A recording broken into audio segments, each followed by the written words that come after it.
नमस्कार, मैं अशोक व्यास और आज के कार्यक्रम के द्वारा हम आपको और अधिक समृद्ध करने वाले हैं। हमारे जीवन में कला जिस तरह से हमें समृद्ध करती है, उसके पीछे एक तपस्या, एक तपस्वी की यात्रा हमेशा जुड़ी रहती है। और विशेष करके आज जब हम बात कर रहे हैं हवाइन गिटार की, और हवाइन गिटार के साथ में तपस्या रत रहे पिछले 3-4 दशकों से जो हमारे शेखर दा हैं, उनका बहुत बहुत स्वागत है। नमस्ते। Namaskar. Thank you very much for giving me the opportunity to come and perform over I here. sincerely appreciate your dedication and your love for music, and I also want to acknowledge your Guru Ji Batuk Nandi Ji. Yes, sir. Then your father was also into A music. sitar, classical instrument musician, sitar player. Right. So he, Gyanendra Nath Das Ji, Yeah. he was a sitar player. Yes, Now, sir. what was it that pulled you towards guitar in the first part of your journey? Yeah, that's in the beginning. In my childhood, I saw the music is in my home. My father was playing sitar, which is really a classical instrument. Sitar, sarod, as you know, it requires much more devotion and training to become mastering the instrument. So I started listening to the music with my father, but since music was only my passion, not my profession, then I slowly inclined to learn another instrument, which is relatively, I think, easier instrument, which is the guitar. And the guitar I learned as a Hawaiian steel guitar. It's nowadays, I don't know how many people, mostly some senior people must be knowing it. It's slowly fading out, but that time it was very popular. So I started with Hawaiian steel guitar in place of sitar, which was much rigorous and more long journey. Yeah. With your love for music, I observed that you are a keen student, keen learner. So you picked up keyboard also, and now the world that we live in, you need to learn a lot about audio system and what wire to connect where, in addition to being a musician. So how that unfolded in your journey? Was it easy, difficult? No, it took some time. It's not overnight or overday something basic, because I really, as I said, I learned Hawaiian guitar, but the one part is the music and notation part and the grammar of the music. If somebody follows, I think, then after that, if somebody wants, he can, move to another instrument. But once I learned Hawaiian guitar, the Hawaiian guitar I'll be performing few songs today, as you told me. That is mostly like replacement of vocal song. If somebody is singing a song, the Hawaiian guitar I learned because that's the instrument I think is very close to replacement of vocal. It's not really replacement, but it's if you play the same song, another instrument, say on a Spanish guitar or keyboards or other instrument, I think at that point of time that I started learning music, Hawaiian guitar was the closest instrument where you can show some modulation and murkias and the particular song style in a better way. So that's I started the Hawaiian guitar, but then after a few years going through that, I tried to learn keyboard, because keyboard is mostly for accompanying some other singers or musicians. So wonderful. So we will go right where you all want to go, and that is music. But before that, this special episode is dedicated to fathers, and we just observed Father's Day. So Shekhar, recollect your fond memory of your father, especially in the context of music. Yeah, that's my childhood. I was in the school life that time, and I used to see every weekend my father's guru. He was a very famous artist, and his name was Pandit Balaram Pathak. At that point, even today also people know as a very renowned Pandit on classical maestro. And so I used to go with my father, and there I used to always listen how the classical music, so it came to my whole body and mind and trying to make me passionate more about the music. Wonderful. So now, as we have 2 songs today on keyboard with Shekhar, and the first one is your special fascination for the music of Madan Mohanji, and that is Naina Barse. You want to say something about this song? Yeah, I know it's a very old song, but old is gold. As I proceed with, even today we are listening a lot of new modern songs, but certain creations they have done, especially like Madan Mohanji, Salil Chaudhary, R.D. Mohan, those songs are I think it's an evergreen, immortal, and equally attracts me today. Even I have listened to them long back. So here we have Sekhar Das, and the song is Naina Barse.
Wonderful. That was Naina Barse by Sekhar Da. And as we continue in this musical journey with Sekhar Das ji, Sekhar ji, there is another music director who you also love, and I have also fond memories of Ravindra Jain ji. And there were many movies, and one Geet Gata Chal. It was such an innocent love story. The song that you have picked up for us today is Sham Teri Banshi. Say something about that song. Yeah, and as I told, my father used to go to Pandit Balaram Pathak ji, who was a classical sitar player, maestro. And at that point of time, well, it was in my childhood, Ravindra Jain ji, before he moved to Mumbai, he was in Calcutta for several years, and he used to stay in that house in Baliganj area in Calcutta, in Pandit Balaram Pathak's house. And there every weekend I used to go with my father and used to see a person who was like composing music, and his harmonium playing was totally, I thought, how a person can play harmonium like that way. But he was famous afterwards once he went to Mumbai. And I'll tell you one thing, once he went to Mumbai and I got the opportunity, I'm lucky enough, the day this song was being recorded, I went to Mumbai, he said, go to their studio and listen to that. Wow. I saw that music was being recorded in his studio in Mumbai with Arti Mukherjee. He's also from Calcutta. She was a very renowned artist. So this song has a lot of special memories for Sekhar ji, and let's hear it from him.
And now we remember Panchamda, that is R.D. Burman.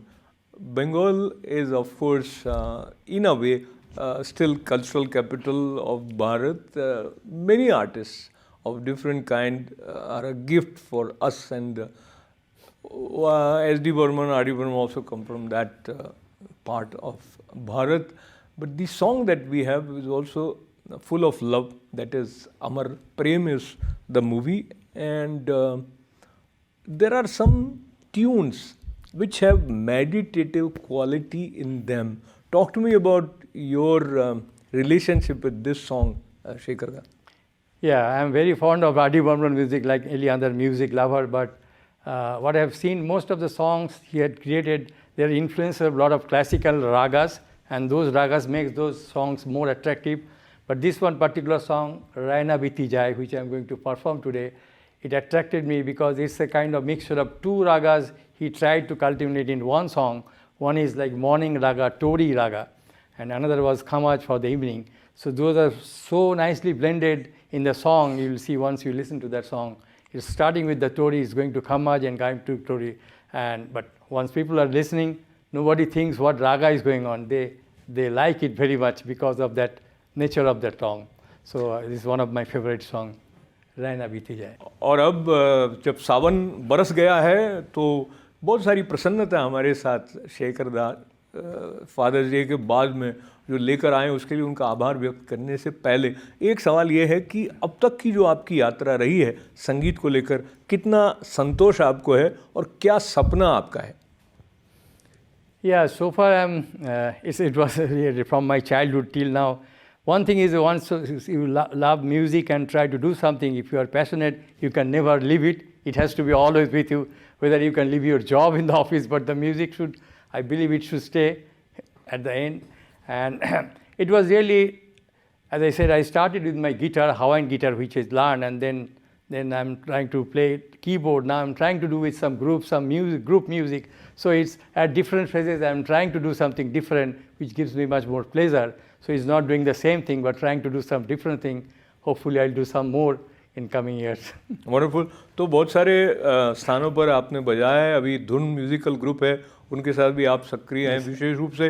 तो शेखर दा का धन्यवाद करते करते मैं फिर से उनके अंदर की इस भावना को नमन करना चाहूँगा जो सेल्फलेसली संगीत के साथ अपने प्रेम को लेकर एक प्रकार की जो एक मधुर सेवा कही जाए वो भी इसमें है। यानी प्रोफेशन अपने स्थान पर होता है, पर प्रोफेशन से अलग हटकर जब इस तरह का डेडिकेशन सेल्फलेसली अपनी कला के प्रेम को सस्टेन किया जाता है तो उसकी एक अलग खुशबू होती है, और वो खुशबू आपने बड़ी उदारता से आज हमारे साथ इस कार्यक्रम में बांटी। आपको बहुत सारी मंगल कामनाओं के साथ स्टूडियो में पधारने के लिए बहुत बहुत धन्यवाद, आभार आपका। तो हमारे शेखर दा का आभार व्यक्त करते हुए हमारे साथ जुड़ने के लिए आपका भी मंगल कामनाओं के साथ आभार। अशोक व्यास को अनुमति दें। नमस्कार।